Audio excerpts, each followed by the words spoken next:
Oh shit, scene's supposed to be down. Okay, clap. And welcome back, boys and girls, to Harry Potter and the Sorcerer's or Philosopher's Stone, depending on your country. Philosopher's Stone. Or Sorcerer's Stone. Every time I pick up Harry, I want to do Mickey Mouse. But that's my girl voice, so it doesn't work for Harry. Last time, Harry had been left on the doorstep of number 4 Privet Drive to his family, the Dursleys. Mr. Dursley owned a drill company called Gurnings, which is a stupid How name. long is this recap going to be? You told me to recap. I'm going to recap in case they skipped the episodes. Anyway, last time, it's Dudley's birthday. He'd just gotten his new presents, and they couldn't find a babysitter for Harry, so now they have to figure out what to do with him. And Aunt Petunia said slowly, I suppose we could take him to the zoo. Said Aunt Petunia slowly again. And I suppose that we could take him to the zoo. Said Aunt Petunia slowly. And I suppose that we could take him to the zoo. Said Aunt Petunia slowly. But I suppose we could take him to the zoo. Said Aunt Petunia slowly. And just leave him in the car. It's still you. You're all the voices in this. Oh. That car's new. He's not sitting in there alone. Dudley began to cry loudly. In fact, he wasn't really crying. It had been years since he'd really cried. But he knew that if he screwed up his face and wailed, his mother would give him anything he wanted. Oh, Dinkly Dudley Doobly Bobbles. Don't cry. Mommy won't let you spoil the special of a day. She cried, flinging her arms around him. I don't want him to get married. Dudley yelled between his huge pretend sobs. It spoils everything. He shot Harry a nasty grin through the gap in his mother's arms. Just then the doorbell rang. Oh, good Lord, they're here, said Aunt Petunia frantically. And a moment later, Dudley's best friend Piers Polkiss walked in with his mother. Piers was a scrawny boy with a face like a rat. He was usually the one who held people's arms behind their backs while... That's not Piers. But I don't know what Piers looks like. I just gave you a description. Piers was a scrawny boy with a face like a rat. No? You know what? That's the best we're gonna get. Dudley stopped. Wait, no, I got it for you. Put the rat back on, please. There's got to be a Pierce somewhere. What does Pierce look like? Is this him? Know. Look, he's got fucking tendrils. Okay, this has got to be Pierce. No. I don't think we have a Pierce. It's okay. He's only in for like 2 chapters. Then he's gone. Just put the rat. Okay. Okay, we're good. Dudley stopped pretending to cry at once. Half an hour later, Harry, who couldn't believe his luck, was sitting in the back of the Dursleys' car with Piers and Dudley. On the way to the zoo for the first time in his life. He'd never been to a zoo before in his life. These people are mistreating him very badly. I don't even like the zoo. He's never been. How does he know? That's a good point. Thanks, Mr. Narrator. His aunt and uncle hadn't been able to think of anything else to do with him, but before they'd left, Uncle Vernon had taken Harry aside. Okay. Uncle Vernon and Harry. There you go. Yeah, there you go. Okay. No, not Mrs. Durden. No, she's not there. Put her over. Put her over. Wait, it's just this. It's just him. Just those two. Okay. Good. Oh. Someone's distracting me while I'm trying to do scene stuff. I'm warning you, Harry. He said, putting his large purple face right up close to Harry's. I'm warning you now, boy. Any funny business, anything at all, and you'll be in that cupboard from now till Halloween. I don't know how you said cupboard instead of cupboard, but it's okay. Till Halloween. Whatever. I mean, only a cruel man would make you stay in there till Christmas. You can stay in there till Halloween, though. Hold my hand, Harry. It's Harry's line, I'm not going to do anything. said Harry. Honestly. But Uncle Vernon didn't believe him. No one ever did. It's because you're a goddamn liar, Harry. The problem was, strange things often happen around Harry, and it was just no good telling the Dursleys that he didn't make them things happen. Once Aunt Petunia, tired of Harry coming back from the barber's looking as though he hadn't been at all, had taken a pair of kitchen scissors and cut his hair so short he was almost bald except for his bangs. That's a very strange look, which she left to hide that horrible scar. Dudley had laughed himself silly at Harry, who spent sleepless nights imagining the school the next day, where he was already laughed at for his baggy clothes and Tate glasses. Wait, what's this kid's name? Who? The kid that's his best friend. Piers. Start with a P? Piers, and then a Polish name that I can't pronounce. I don't remember. Poliski or something. Percy. No, his name's not Percy. No, no, Jeeves? it's not Percy. Oh! Okay, we do have a Pierce. He's the douchebag character. Are you sure? I lost. Yeah. Bring him up. Show me. I'm looking for him. Look, there's 67 characters and props. Next morning, however, Found him. he had gotten up. Found him. Oh, there you. That's It's Pierce. perfect. Okay. So good. He better still be in this book. He's in the book for like another He's gonna be included in the book. for like a page or two. That's it. Okay. Anyway, next morning, however, he had gotten up to find his hair exactly as it had been before Aunt Petunia had sheared it off. He had been given a week in his cupboard for this, even though he had tried to explain that he couldn't explain how he had grown it back so quickly. Another time, Aunt Petunia had been trying to force him into a revolting old sweater of Dudley's, brown with orange puffballs. The harder she tried to pull it over his head, the smaller it seemed to become, until finally it might have fitted the hand puppet, but it certainly wouldn't fit Harry. Aunt Petunia had decided it must have shrunk in the wash, and to his great relief, Harry wasn't punished. On the other hand, he'd gotten into terrible trouble for being found on the roof of the school kitchens. Dudley's gang had been... what are you doing with the scene? This is the roof. It's a flashback, it doesn't matter. On the other hand, why they're not on the roof? Well, continue the scene. I don't know who's here and who's not. On Do this on the fly. On the other hand, he'd gotten into terrible trouble being found on the roof of the school kitchens. Dudley's gang had been chasing him as usual when as much He's Dudley's gang. when as much to Harry's surprise as anyone else's there, he was sitting on the chimney. The Dursleys had received a very angry letter from Harry's headmistress telling them that Harry had been climbing the school buildings. But all he tried to do, as he shouted at Uncle Vernon through the locked door of his cupboard, was jump behind the big trash cans outside the kitchen doors. Harry supposed the wind must have caught him mid... That's bullshit. Just so you know, folks watching this, I don't actually pay attention to what he's doing on the screen, because half the time it's bullshit. I just focus on the book. Working with what I got. He's jumping on a trash can on the top of the building. Anyway, reset the Dudley's scene. crew. It's back to Dudley and his mom and Piers and all put... Oh, back shit. to That's the a zoo. lot of stuff I gotta Back undo. to the zoo. Woo-boo-boo-boo-boo-boo-boo. Magic. I don't even know who that is. But today, nothing was going to go wrong. Even if it was worth being with Dudley and Piers, to be spending the day somewhere that wasn't school, or his cupboard, or Mrs. Fig's cabbage-smelling living room. While he drove, Uncle Vernon complained to Aunt Petunia. He liked to complain about things, people at work, Harry, the council, Harry, the bank, Harry, just a few of his favourite subjects. This morning it was motorcycles. You know, I really hate Harry. That's true, but it's not... Do the line. Wait, what? Get the hell off this here. You know, I really hate Harry. And roaring along like maniacs is stupid Harry. I think he's a young hoodlum. That's what he is. He said as a motorcycle overtook them.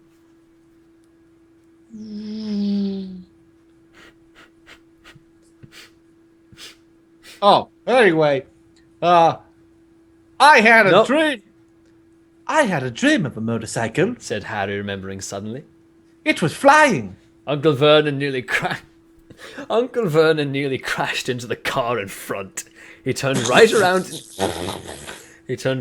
in his seat and yelled at Harry, his face like a gigantic beak with a mustache. You have to shout this part. Motorcycles don't fly! Dudley and Pierce sniggered. I know they don't. Said Harry.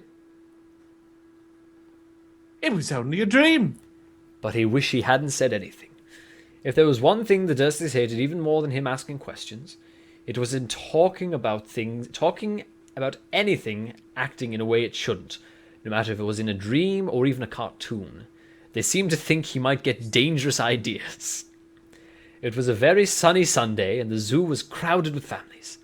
The Dursleys brought Dudley... Wait, am I in the car or am I with you? You're in the goddamn car, Harry! No, he's with them. Wait, I thought we were leaving him in the car. That was a suggestion, but they're not that cruel. They brought him with them into the zoo. Just so No, we're changing the book. Get back in the car. No, he needs to go to the zoo because there's important... No! It's important to the plot. To the plot. I don't care. Change the story. I'm leaving him in the car. I'm not bringing this little whippersnapper on my field trip. Look, if you don't bring him with you, I'll call Child Protective Services and you'll be out on the street. Fine. But he doesn't get any ice cream. Well, perfect. The Dursleys bought Dudley and Pierce large chocolate ice creams at the entrance. Holy shit, I called that! And then- I don't even know what this book's about. I've never read it in my life. I feel so smart. Actually, you're wrong. And then, because the smiling lady in the van had asked Harry what he wanted before they could hurry him away, they bought him a cheap lemon iced pop. What the fuck? I say, oh, I'm so angry. I can't believe this happened.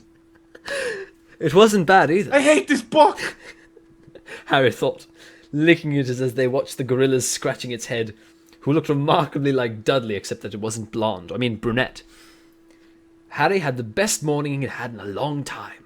He was careful to walk a little way apart from the Dursleys so that Dudley and Pierce, who were starting to get bored with the animals by lunchtime, wouldn't fall on their favourite hobby of hitting him. They ate in the zoo restaurant when Dudley had a tantrum because his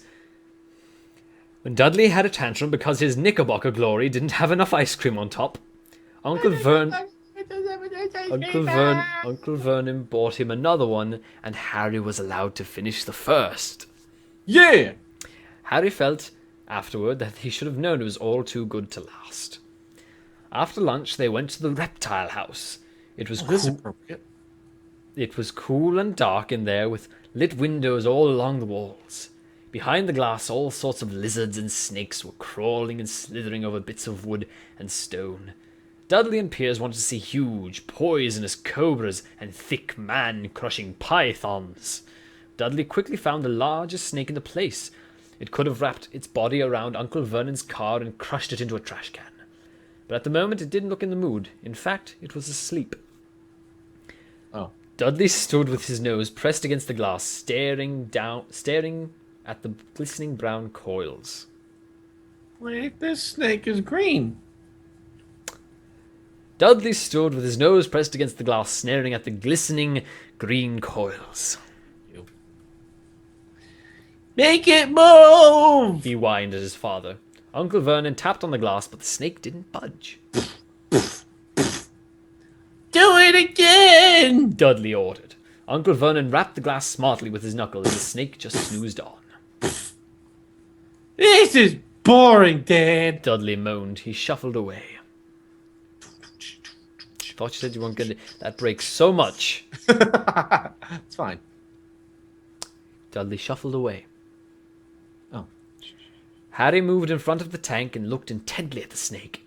All the other family were off looking at other things, so move them a little bit off screen, but not so far that you'll lose them, but just a little bit off screen. There you go. Very good. Very good. We're getting somewhere. Harry wouldn't have been surprised if it had died of boredom itself. No company except stupid, boring people drumming their fingers on the glass trying to disturb it all day long. It was worse than having a cupboard as a bedroom, where the only visitor was Aunt Petunia hammering on the door to wake you up. At least he got to visit the rest of the house. The snake suddenly opened its beady eyes. Slowly, very slowly, it raised its head until its eyes were level with Harry's. It winked. Harry, I am Mr. Snake. Harry stared. Hello, Mr. Snake. I would like to become a wizard. Then he looked quickly around to see if anyone was watching. They weren't. Holy shit, that snake just winked to you, Harry! Up high! Woo! He looked back at the snake and winked too. Wink. The snake jerked its head towards Uncle Vernon and Dudley, then raised its eyes to the ceiling. It gave Harry a look that said quite plainly, Oh, yeah. I get that all the time, Mr. Snake. no, the snake was... Oh, the snake says this. Shit, the snake can talk? All right. I get that all the time. He didn't actually say that. It's just he gleaned the information by the way the snake looked. Well, then why did you say that? Why did you let me read that? Because there's quotation marks on it. Yeah, I know. It was confusing. Anyway, you're lying, Harry. I know. Harry murmured through the glass, though he wasn't sure the snake could hear him. It must be really annoying. The snake nodded vigorously. Where do you come from anyway? Harry asked. The snake jabbed its tail at the little sign next to its glass. Harry peered at it. Boa constrictor, Brazil. Was it nice there? Did you get to see the World Cup? The boa constrictor jabbed its tail at the sign again, and Harry read on. The specimen was bred in the zoo. Oh, so you didn't get to see the World Cup. I'm not going on until you read the line properly. Because you never lived in Brazil. There you go. As the snake shook its head, a deafening shout behind Harry made both of them jump. It's Pierce. I don't think you've had to voice Pierce yet, so have fun with that. Who's Pierce? That yes? This kid? No, yeah. No, you should do his voice. Why do I have... No, you're the voice guy. I don't want to have to do Oh, come on. Okay, fine. Keep doing it. I just like putting you on the spot, because you have to make up all the Okay, dumb I shit. got it. Dudley! Mr. Dudley! Come and look at this thing. You won't believe what it's doing. Dudley came waddling toward them as fast as he could. Out of the way, you. He said, punching Harry in the ribs. Wow, in the ribs? The ribs, wow. Caught by surprise, Harry fell hard on the concrete floor. What came next happened so fast, no one saw how it happened. 1 second, Piers and Dudley were leaning right up close to the glass. The next, they had leapt back with howls of horror. Howls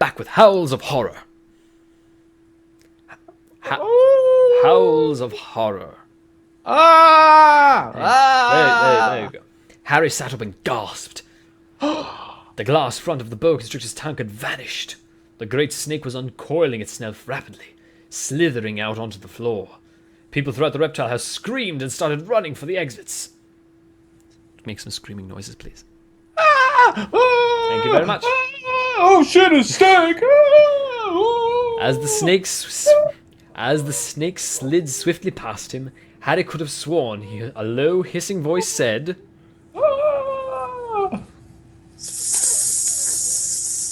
I'm going to watch soccer in Brazil. The keeper of the reptile house was in shock. I'm in shock. Wait, who's saying this? This is the keeper? Yeah. But the glass! He kept saying. Where did it go? You're a unicorn!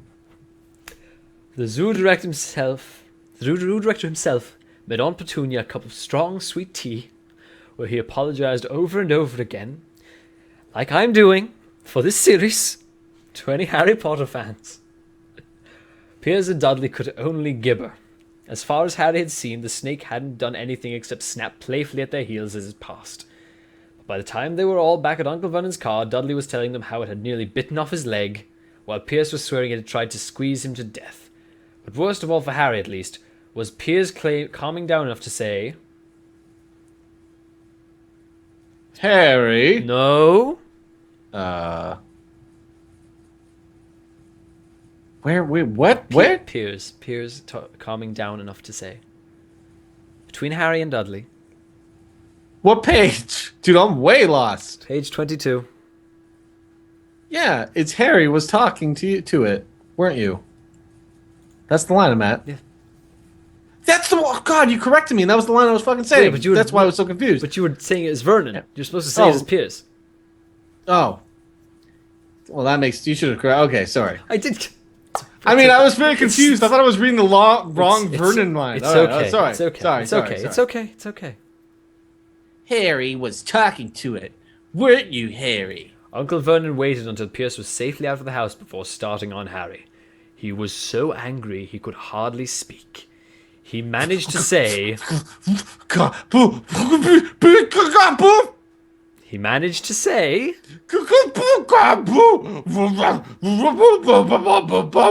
He managed to say... That's as good as we're going to get. Before he collapsed into a chair, and Aunt Petunia had to run and get a large brandy. All right, that's something I can get behind. I'm not here anymore. He's not here anymore. Back to the zoo. That's the narrator. Harry lay in his dark cupboard much later, wishing he had a watch. He didn't know what time it was, and he couldn't be... They didn't even give him a clock. That's cruel. Why didn't he go buy a clock? He can't. He has no money. Why doesn't he go get a job? He's a kid. He's 11 years old. Yeah, I mean, it's in Europe. It's You in can Britain. Work at a bar. It's in Britain. You can work at a church. That's true. He could, but he wouldn't earn very much. I don't think they pay. Anyway, back to where... Oh, I'm lost. Yeah, now you know how it feels. This is why I don't pay attention to you. He didn't know what time it was, and he couldn't be sure the Dursleys were asleep yet. Until they were, he wouldn't risk sneaking into the kitchen for some food. He'd lived with the Dursleys almost 10 years. 10 miserable years. As long as he could remember. Ever since he'd been a baby and his parents had died in that car crash. That never had any proof of being a car crash, but whatever, he doesn't ask questions. He couldn't remember being in the car when his parents had died. Sometimes when he strained his memory during long hours in his cupboard, he came up with a strange vision. A blinding flash of green light and a burning pain on his forehead. This, he supposed, was the crash. Though he couldn't imagine where all the green light came from. He couldn't remember his parents at all. His aunt and uncle never spoke about them. And of course he was forbidden to ask questions. There were no photographs of them in his house. When he had been younger, Harry had dreamed and dreamed of some unknown relative coming to take him away. But it had never happened. The Dursleys were his only family. Come with me, Harry. Okay, Mr. Poppy. Yet sometimes he thought, or maybe hoped, that the strangers in the street seemed to know him. Very strange strangers they were too. A tiny man in a violet top hat had bowed to him once, while out shopping with his Aunt Petunia and Dudley. After asking Harry furiously if he knew the man, Aunt Petunia had rushed them out of the shop without buying anything. A wild-looking old woman, dressed all in green, had waved merrily at him once on the bus. A bald man in a very long purple coat had actually shaken his hand. Had actually shaken his hand in the street the other day, and then walked away without a word. The weirdest thing about all these people were that they seemed to vanish the second Harry tried to get a closer look. At school, Harry had no one. Everybody knew that Dudley's gang hated that odd Harry Potter in his baggy old clothes and broken glasses. And nobody liked to disagree with Dudley's gang. Yeah, don't mess with my gang, kid. If you ever mess with my gang, I'm punching. Oh, man. The scene's... You're lucky, Harry. Second the scene comes down, I'm gonna give you a knuckle sandwich. And scene.